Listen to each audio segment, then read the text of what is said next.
کہتے ایک دن میں جنگل میں شکار کرنے گیا تو کچھ جانور کم نظر آئے، صبح سے لے کر میں گھومنے لگا، عصر کا وقت ہو گیا، کوئی شکار نہ ملا۔ اب میرے دل کے اندر یہ ڈر تھا کہ اگر مغرب مجھے یہیں ہو گئی تو مجھے کوئی درندہ کوئی جانور پریشان کرے گا۔ اسی پریشانی کے عالم میں میں دائیں بائیں دیکھ رہا تھا کہ ہرنی کا ایک بچہ مجھے نظر آیا۔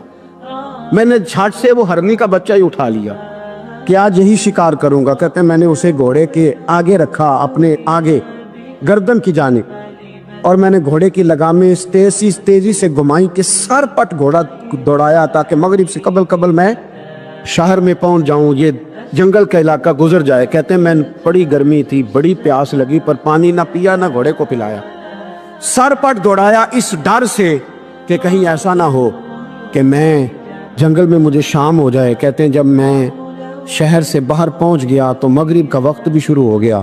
کہتے ہیں ابھی میں پہنچا ہی تھا، میں نے وہاں گھوڑے کو روکا، خود بھی پانی پیا، جانور کو بھی پلایا۔ کہتے ہیں ذرا میں نے آنکھ اٹھا کے دیکھا تو جس ہرنی کا میں بچہ لایا تھا وہ بھی دوڑتی ہوئی میرے پیچھے آ گئی۔ کہتے ہیں وہ پیچھے میرے کھڑی ہے، پتہ نہیں کہاں سے بیچاری دوڑی، میرا تو گھوڑا تھا اور میں نے تو سانس بھی نہیں لیا۔ 1.5 گھنٹہ 2 گھنٹے میں بھگاتا لایا اس جلدی میں کہ باہر آنا ہے۔ کہتے ہیں پلٹ کے دیکھا تو اس کی سانس پھولی ہوئی ہرنی کی اور للچائی نظروں سے مجھے دیکھ رہی ہے۔ دل کے ایک کونے سے آواز آئی کہ آج تو 2 شکار ہو گئے۔ بچہ تو پکڑا ہی، اس کی ماں کو بھی قابو کرتا ہوں تاکہ ڈبل شکار ہاتھ آئے گا۔ کہتے ہیں پھر اندر سے میرا درد بولا، اندر سے میرا رحم بولا، ایک ماں اپنا بچہ لینے آئی ہے اور اس طرح تو اسے تکلیف نہیں دی جا سکتی کہ اسے بلیک میل کر کے ماں کو بھی رکھ لیا جائے۔ کہتے ہیں جب میں نے اس ہرنی کی طرف دیکھا تو اس کی نظروں میں سوال تھا، اس کی نظروں کے اندر سوال تھا، کچھ مانگ رہی تھی۔ کہتے ہیں میں نے اس بچے کی پشت پر ہاتھ پھیرا، پھر میں نے بچہ چھوڑ دیا۔ کہتے ہیں اس نے پہلے بچے کو بازوؤں میں لیا، پھر اپنی زبان سے اپنا بچہ چاٹنے لگی۔ کہتے ہیں پھر وہ جب جنگل کی طرف جانے لگی تو ایک دفعہ اس نے میری طرف دیکھا، دوسری دفعہ اس نے آسمان کی طرف دیکھا۔ زندگی میں مجھے اتنا سکون کبھی نہیں آیا تھا جتنا آج آیا۔ کہتے ہیں میں گھر گیا، عشاء کی نماز پڑھی، پا وضو میں بستر پہ لیٹ گیا۔ لوگوں میرے نصیب دیکھو، مجھے مدینے والے محبوب کا دیدار نصیب ہوا۔ رسول کریم علیہ السلام میری خواب میں آئے، میں رونے لگا، گھر مہک اٹھا، پھول کھلنے لگے، خوشبوئیں بکھرنے لگی۔ کہتے ہیں محبوب کریم تشریف لائے اور کیا خوبصورت جملہ ہے، اگر تجھے بادشاہ بنا دیا جائے تو انسانوں کے ساتھ بھی اسی طرح رحم کرے گا نا جس طرح آج ہرنی کے ساتھ کیا ہے۔ اگر تجھے بادشاہ بنایا جائے تو رویہ یہی رکھے گا یا بدل جائے گا؟ کہتا ہے میں رو پڑا، میں نے کہا یا رسول اللہ میں تو غلام بننے کے بھی قابل نہیں، تو بادشاہ کیسے بنوں گا؟ فرمایا تیری آج کی ادا بڑی پسند آئی ہے، عرش کے مالک نے تجھے بادشاہ بنانے کا فیصلہ کر لیا، تیری یہ ادا بڑی بھائی ہے، بڑی پسند آئی۔ فرماتے ایک ہرنی کے بچے پہ رحم کھایا تھا، رب کریم نے مجھے بادشاہی عطا فرما لی۔ ہم نہ سیاست سے بادشاہی لینا چاہتے، سیاستدانوں کے اپنی جیب سے اشتہار چھپوا کے بادشاہی لینا چاہتے، ڈیرا بنا کے بادشاہی لینا، نہ بادشاہی تو رحم کرنے سے ملتی، بادشاہی تو شفقت کرنے سے ملتی، بادشاہیاں تو اللہ کی مخلوق سے پیار کرنے سے ملتی۔ وہ شخص کہتا ہے کہ میرا ظرف یہ تھا کہ 4-5 دینار ملیں گے، تو امام حسین فرمانے لگے تھوڑی دیر بیٹھ جا، رزق آ رہا ہے۔ تو امام حسین کو حکومت وقت کی طرف سے 5 تھیلیاں ملی، جس میں ایک تھیلی میں 500 اشرفیاں تھیں، 5 تھیلیاں آئیں، لیکن اس کو آنے میں ذرا دیر ہو گئی۔ وہ 5 تھیلیاں جب آئی نا تو امام حسین اس کی طرف 5 تھیلیاں بڑھا کے ذرا دیکھنا میری طرف غور سے، 5 تھیلیاں بڑھا کے تو فرمانے لگے میاں جتنا تجھے انتظار کرایا ہے اتنی ہم تیری حاجت پوری نہیں کر سکے، تو یہ نہ محسوس کرنا کہ حسین کے دروازے پہ بیٹھا بھی رہا ہوں تو ملا کیا ہے، یہ نہ محسوس کرنا۔ وہ شخص کہتا ہے جب میں نے وہ تھیلیاں کھولی اور پھر میری نظر امام حسین پہ پڑی تو میرے اندر سے آواز آئی اگر حسین ابن علی اتنے سخی ہیں تو محمد عربی کتنے سخی ہو۔ اگر یہ معیار ان کا ہے، ان کا یہ معیار ہے، اور خود بھیک دیں خود ہی کہیں منگتے کا بھلا ہو، خود کہنے لگے جتنا انتظار کرایا ہے اتنی تیری مدد کر سکے۔ یہ سخاوت کا معیار تھا، یہ طریقہ تھا۔ ایک دفعہ سیدنا امام حسین رضی اللہ تعالیٰ عنہ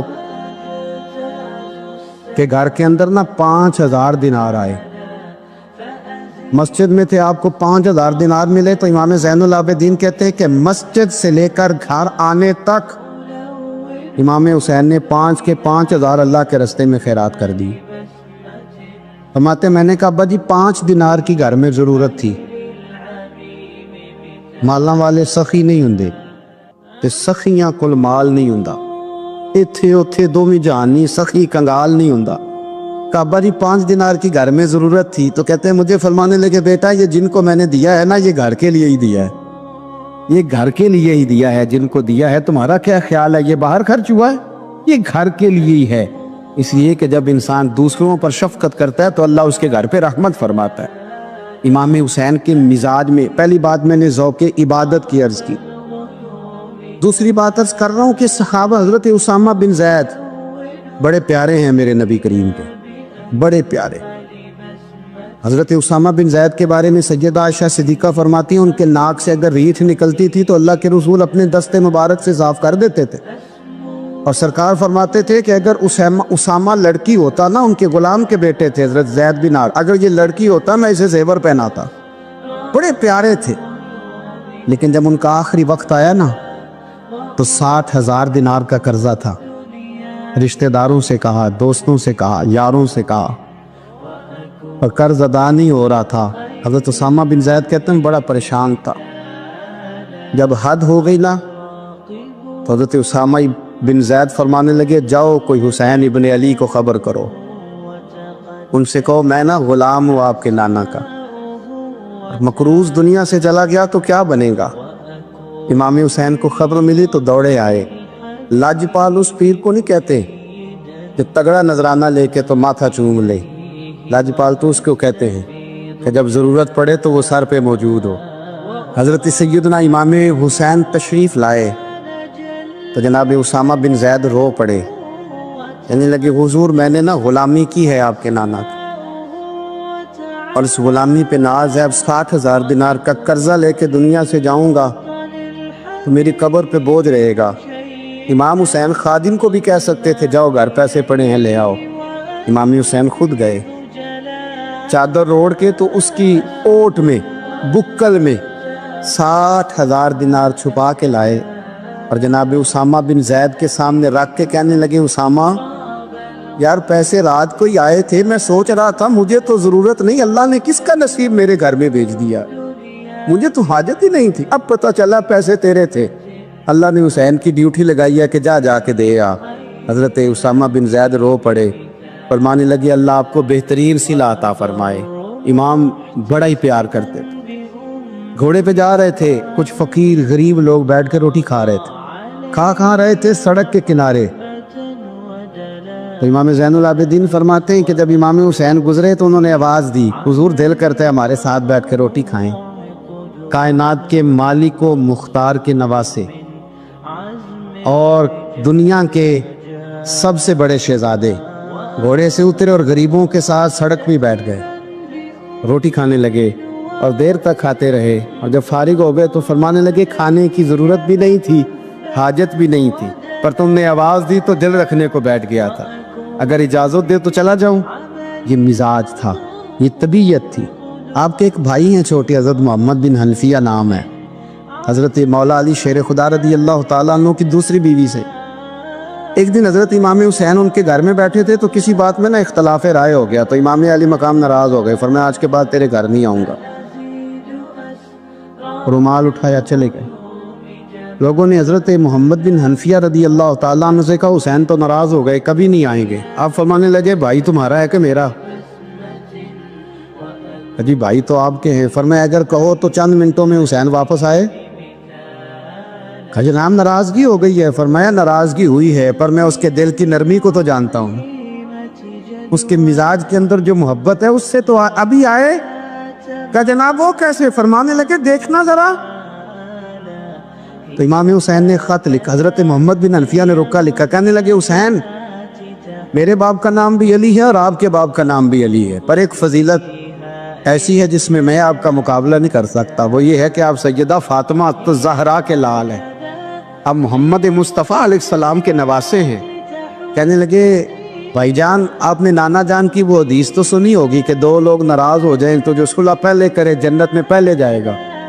فرمانے لگے دل میرا کر رہا تھا کہ پہلے صلح کر لوں، لیکن پھر بڑے بھائی کو پشت کروں گا جنت میں جاتے ہوئے، یہ بھی تو بے ادبی ہے نا۔ اب خط میں نے لکھ دیا ہے، آپ کا جو ارادہ ہو۔ امام حسین نے خط پڑھا تو آنکھوں میں آنسو آ گئے، پھر سے رومال اٹھایا۔ بچے پوچھنے لگے کہاں جا رہے؟ کہا بھائی کے گھر جا رہا۔ کہا آپ تو ناراض تھے؟ فرمایا تھا ناراض، پر ہے تو میرا بھائی نا۔ ہو گئی بات ختم۔ بڑی دل میں نرمی، طبیعت میں سوز، لہجے میں گداز۔ حضرت امیر معاویہ رضی اللہ تعالیٰ عنہ نے ایک شخص کو بھیجا مدینہ منورہ شام سے، تو اس نے کہا میں نے امام حسین سے ملنا ہے، تعارف کیا ہے؟ جناب امیر معاویہ فرمانے لگے مسجد نبوی میں جانا جس کے گرد لوگ سب سے زیادہ ادب سے بیٹھے ہوں، اور جس کی باتیں سب سے زیادہ میٹھی ہوں، اور جس کی نظریں سب سے زیادہ جھکی ہوں، اور جس کے چہرے پر تمہیں سب سے زیادہ وقار نظر آئے، وہی علی کے بیٹے حسین ہوں گے۔ جو سب سے زیادہ تمہیں وہاں ماحول کے اندر جو شخص نظر آئے، پوچھنے کی ضرورت نہیں پڑے گی۔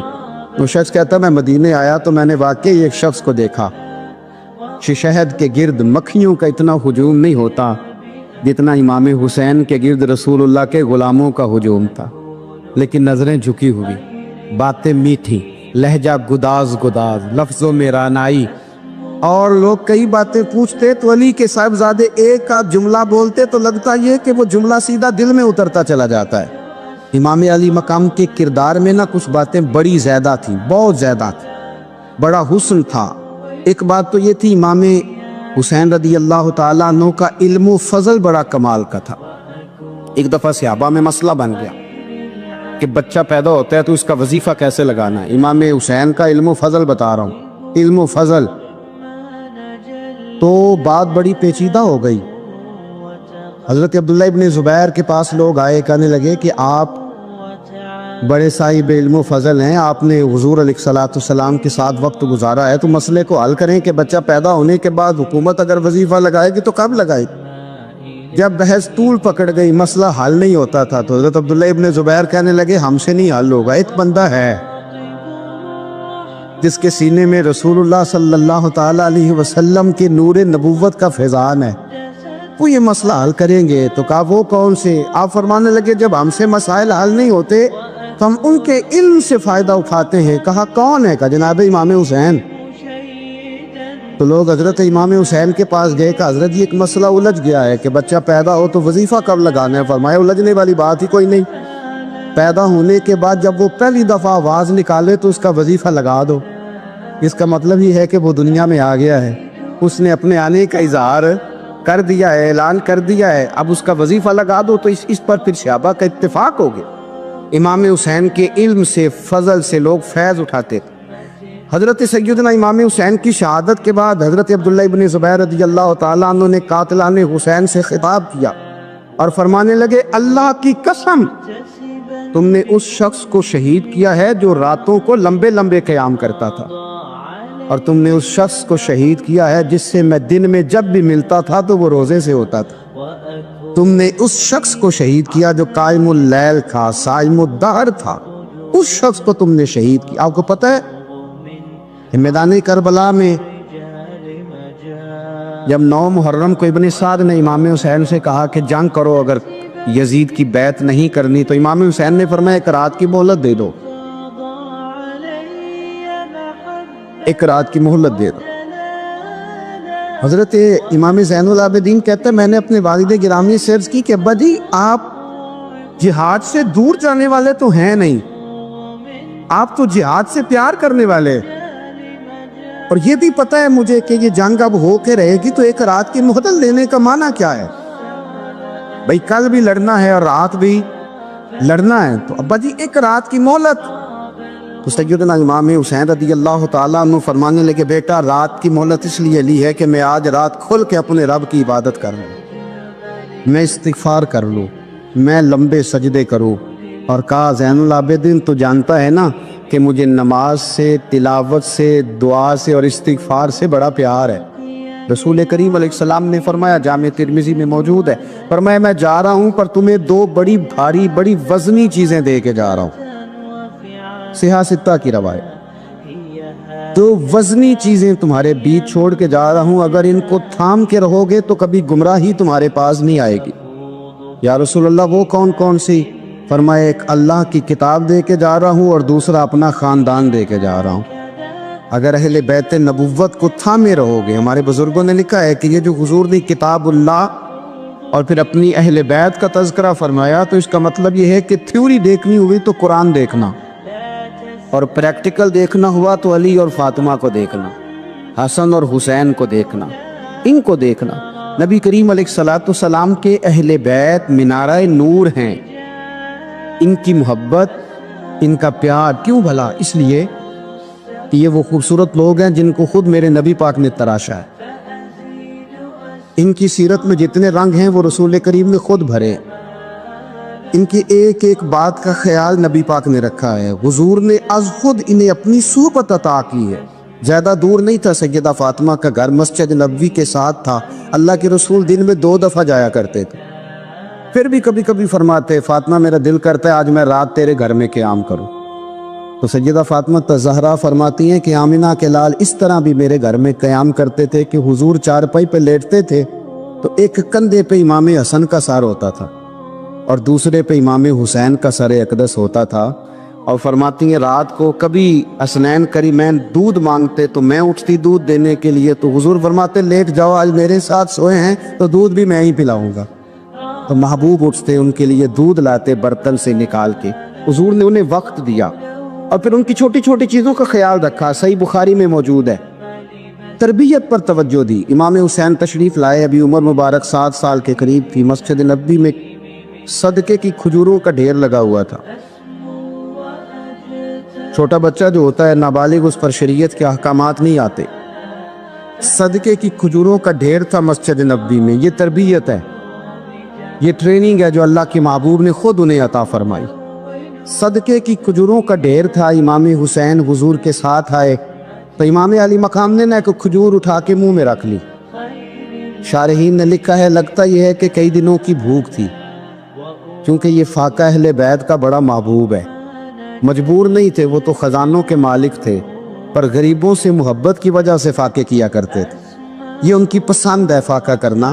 تو ایک کھجور امام علی مقام نے رکھ لی تو اللہ کے رسول نے گلے میں انگلی ڈال کے نکال دی اور فرمایا حسین یہ صدقہ ہے، یہ میری اہل بیت کے لیے درست نہیں ہے۔ حضور نے خود تربیت کی، اور پھر سیدہ فاطمہ الزہرا نے اپنے بچوں کو تراشا، ان پر محنت کی۔ میں اکثر گزارش کرتا ہوں دوستوں سے، میں کہتا ہوں کربلا کا واقعہ کوئی حادثاتی نہیں ہے، اس کے پیچھے پوری ایک لاجک ہے، اس کے پیچھے پورا ایک فلسفہ ہے۔ ایسے ہی کوئی آدمی 3 دن بھوکا پیاسا رہ سکتا ہے؟ کسی آدمی کو صبح اس نے کھانا کھایا اور شام تک کھانا نہ ملے تو ٹانگیں کانپتی ہیں۔ رمضان المبارک میں عبادت کی نیت سے روزہ رکھنے والے بھی شام کو بڑے پریشان ہو جاتے ہیں، پر مسلسل 3 دن کھانا نہ کھایا جائے اور پانی نہ پیا جائے، اور حال یہ ہے کہ وہی آدمی تلوار لے کے میدان میں نکلے اور اس کی حالت یہ ہو کہ لوگ اس کی آگے دوڑنا شروع کر دیں، ہزاروں کی فوجیں تاب نہ لا سکے۔ علی کا گھر بھی وہ گھر ہے کہ جس گھر کا ہر ایک بچہ جسے دیکھو وہی شیر خدا معلوم ہوتا ہے۔ یہ کوئی آسان ہے؟ اس کے پیچھے پوری ایک اس کے پیچھے فلسفہ ہے۔ امام راضی کی تفسیر کبیر دیکھیے گا، حضرت امام حسین کی وہ شخصیت تھی کہ مشکات میں حدیث ہے، نبی پاک صلی اللہ تعالی علیہ وسلم کی چچی جناب ام فضل صبح صبح گھبرائی حضور کی بارگاہ میں آئی، عرض کی یا رسول اللہ صلی اللہ علیہ وسلم آج میں نے عجیب خواب دیکھا ہے، میں ڈر گئی ہوں۔ حضور نے فرمایا چچی کیا دیکھا؟ عرض کی حضور میں نے کہا ہے کہ آپ کے وجود کا گوشت کا ایک ٹکڑا کٹ کے میری جھولی میں آ گیا۔ حضور یہ کیا ہے؟ تو محبوب خواب سن کے مسکرائے، فرمایا چچی یہ پریشانی والا خواب نہیں، یہ تو خوشی والا خواب ہے، اللہ فاطمہ کو بیٹا عطا کرے گا اور وہ تیری گود میں کھیلا کرے گا، چونکہ وہ میرے وجود کا ٹکڑا ہوگا لہذا خواب تجھے یہ آئی ہے۔ تو امام حسین پیدا ہوئے، امام حسن کی عمر ابھی 11 مہینے تھی، تو نبی پاک نے امام حسین کو جناب ام فضل اپنی چچی کی گود میں دے دیا کہ فاطمہ کے لیے دونوں بچے سنبھالنا مشکل ہوگا۔ وہ خواب اس طرح پوری ہوئی۔ امام حسین سے حضور نے بڑا پیار کیا، بڑی محبت فرمائی نبی پاک سے۔ کچھ حدیثیں میں نے جمعے میں عرض کی تھی، حضرت ابو ہریرہ رضی اللہ تعالیٰ عنہ کہتے ہیں یہ واحد بچہ تھا حضور کے گھرانے کا کہ میں نے دیکھا کہ نبی پاک صلی اللہ علیہ وسلم بیٹھے تھے تو یہ حضور سے کہہ رہے ہیں، نبی پاک سے کہ نانا جی اٹھ کے کھڑے ہو. کہتے حضور کھڑے ہو گئے تو کہنے لگے میں نے آپ کے برابر جانا ہے. بچے جو مرضی ضد کر لیتے ہیں نا. قد چھوٹا تھا، عمر 7.5 سال تھی. کہنے لگے نانا میں نے برابر جانا ہے. تو نبی پاک صلی اللہ علیہ وسلم نے ہاتھ پکڑ لیے، فرمایا چل پھر ہو جا برابر. تو حضرت ابو ہریرہ کہتے ہیں انہوں نے حضور نے ہاتھ پکڑے، اوپر کھینچا تو امام حسین نے پہلے اپنے پیر حضور کے گھٹنوں پہ رکھے، پھر نبی پاک کے سینے پہ رکھے، اور جب ان کا قد سر تھوڑا سا حضور سے اونچا ہو گیا تو محبوب فرمانے لگے چل بس کر، تو نے تو کہا تھا آپ کے برابر ہونا ہے، تو اوپر نکل گیا ہے، چل بس کر. فرماتے پھر امام حسین نے زبان باہر نکالی تو محبوب ان کی زبان چوسنے لگے، پھر ساتھ لٹا لیا اور انہیں سونگھنے لگے. تو میں نے عرض کی حضور آپ حسین کو سونگھتے کیوں ہے؟ تو فرمایا ابو ہریرہ مجھے حسین کے وجود سے جنت کی خوشبو آتی ہے، مجھے حسین کے وجود سے جنت کی. ایک دن حضور گزر رہے تھے، اصل اس طرح تھا کہ یہ نبی پاک کا حجرہ تھا. جن لوگوں کو اللہ نے مدینے کی زیارت کرائی ہے وہ جان سکتے ہیں نبی پاک کا حجرہ تھا. تو حضور کے حجرے کی اس جانب یعنی مسجد کی جو بالکل سیدھ ہے اس کی بیک میں سیدہ فاطمہ رہتی. تو حضور اکثر میں نماز کے لیے جب نکلتے تو حضرت فاطمہ کے حجرے کے پاس سے ہو کر دوبارہ محراب میں جاتے. محبوب حجرے کے پاس سے گزرے تو امام حسین رو رہے تھے، تو حضرت فاطمہ نے کسی بات میں جھڑک دیا تو امام حسین رونے لگے. تو نبی پاک نماز کے لیے گئے تو واپس لوٹ آئے اور واپس تشریف لا کے کہا فاطمہ حسین کو کیا ہوا؟ عرض کی یا رسول اللہ تنگ کر رہے تھے میں نے ڈانٹ دیا ہے. کیا خوبصورت جملے ہیں حدیث پاک میں. سرکار نے فرمایا فاطمہ اس کو حسین کو نہ رونے نہ دیا کر، یہ جب روتا ہے نا تو میرے دل کو تکلیف ہوتی ہے. تو بی بی صاحبہ کہتی ہیں یہ حکم آیا نبی پاک کا میرے نا، پھر میں نے ڈانٹنا چھوڑ دیا. یہ ان کے فضائل تھے، کب ان کی تربیت خود نبی پاک نے فرمائی. پہلی بات تو یہ ہے کہ نبی پاک نے دعا مانگی تو یا اللہ میرے گھر والوں کو زیادہ روزی نہ دینا، انہیں ایک وقت روٹی دینا، ایک وقت کی بھوک دینا. یہ جو 10 دن کربلا میں انہیں ٹینشن نہیں نہ ہوئی، انہیں عادت تھی فاقہ کرنے، انہیں 3 دن وصلی روزے رکھنے کی عادت تھی. پہلی بات. دوسرا یہ کہ جہاد کی تربیت حضور خود کراتے. حضرت فاطمہ زہرا کہتی میں پردے کے پیچھے دیکھ رہی تھی، نبی پاک نے امام حسن اور حسین سے فرمایا چلو میرے سامنے کشتی لڑو. تو دونوں حضرات آپس میں جب کشتی لڑنے لگے تو نبی پاک نا امام حسن کو کہتے حسن حسین کو ٹانگوں سے پکڑو، حسن حسین کو پیچھے سے پکڑو. جب نبی پاک بار بار امام حسن کو بتا رہے تھے تو سیدہ پیچھے سے بول پڑی، کہنے لگی یا رسول اللہ آپ چھوٹے کو بتائے آپ بڑے کو بتا رہے. بڑا تو پہلے 11 مہینے بڑا ہے تو آپ چھوٹے کو بتائے بڑے کو بتا رہے. تو فرمایا فاطمہ تو چپ کرنا، جو میں دیکھ رہا ہوں تو نہیں نہ دیکھ رہی، ایک کو میں بتا رہا ہوں دوسرے کو جبریل امین بتا رہے ہیں. لیکن اس کے ساتھ ساتھ امام حسین رضی اللہ تعالیٰ عنہ کا جذبہ جہاد، امام حسین کی استقامت. آج لوگ ادھر ہوتے ہیں جس طرف ہوا کا رخ ہوتا ہے. آج لوگوں کی سوچوں کا زاویہ یہ ہے کہ جدھر رش زیادہ ہوگا ہم بھی ادھر جائیں گے. ہم یہ نہیں دیکھتے حق کس طرف ہے، ہم یہ دیکھتے ہیں رش کس طرف ہے. امام حسین رضی اللہ تعالیٰ عنہ نے رش نہیں دیکھا، حق دیکھا. امام حسین رضی اللہ تعالیٰ عنہ استقامت کے وہ پہاڑ ہیں، معمولی آدمی نہیں تھے. فرزق شاعر کہتا ہے کہ میں نے امام حسین سے کہا تھا، میں نے کہا لوگوں کی تلواریں یزید کے ساتھ ہے پر دل آپ کے ساتھ ہے، دل آپ کے ساتھ ہے. امام حسین رضی اللہ تعالیٰ عنہ نے زمانے کے حالات نہیں دیکھے، حق اور سچ دیکھا. جتنی چیزیں انسان کو کمزور کر سکتی ہیں وہ ساری امام حسین پہ طاری کی گئیں. جتنی چیزیں، وطن چھوڑنا کتنا کو مشکل ہوتا ہے. شالا پردیسی کوئی بھی نہ تھی وے ککھ جنا تو پارے. حضرت سلطان باؤ فرماتے ہیں بچو پردیسی ہونا کوئی آسان ہے؟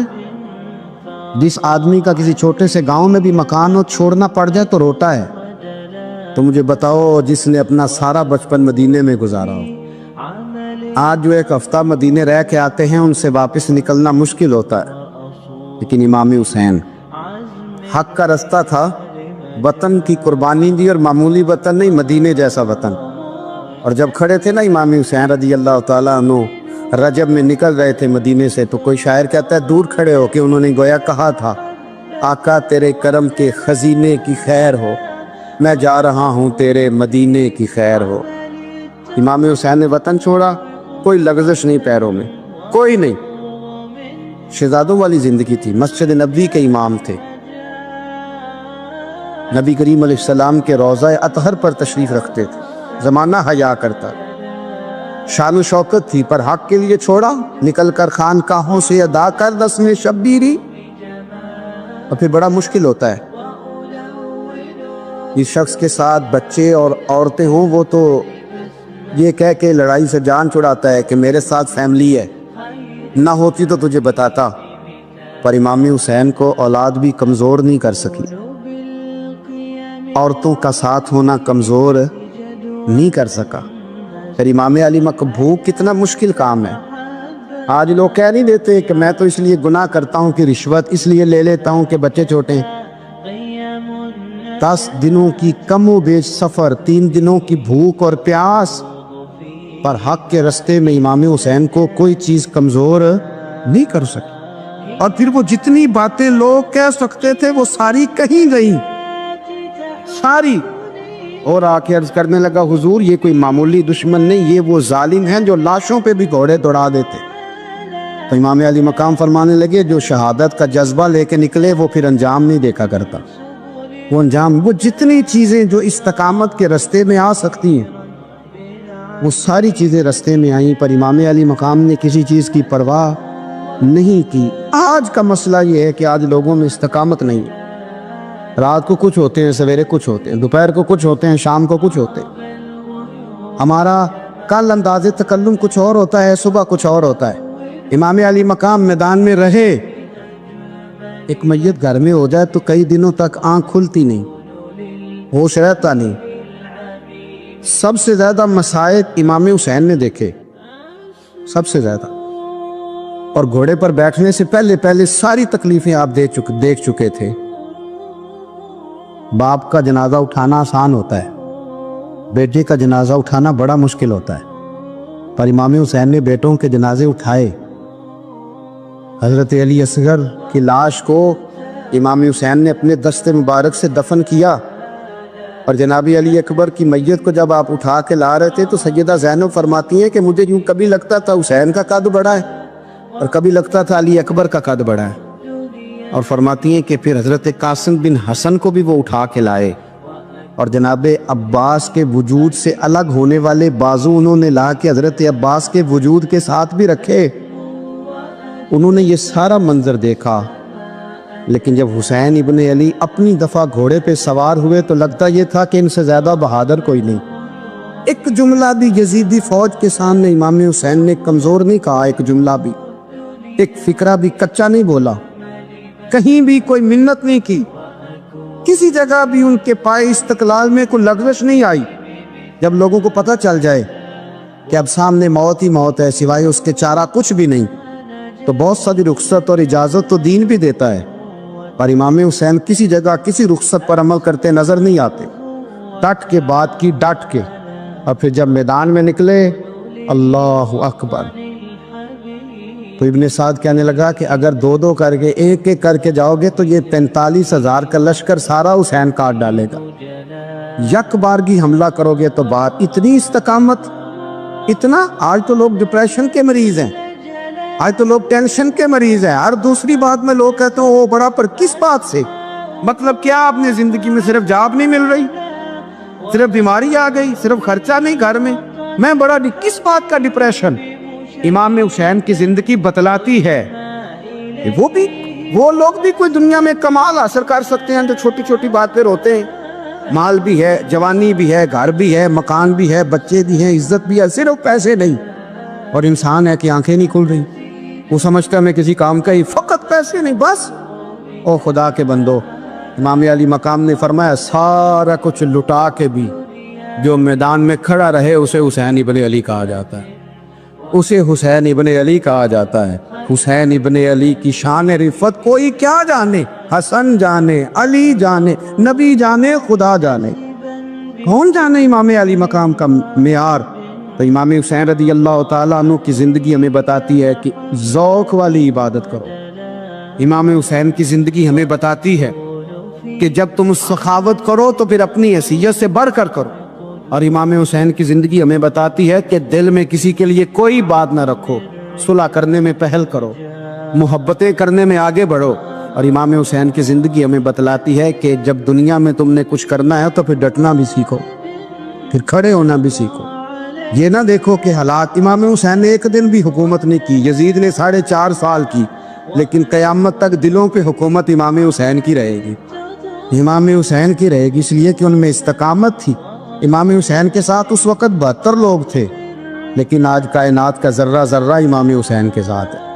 اس کا مطلب ہے وقت لگتا ہے، نظریہ غالب آ ہی جایا کرتا ہے، تو استقامت والی زندگی گزارے۔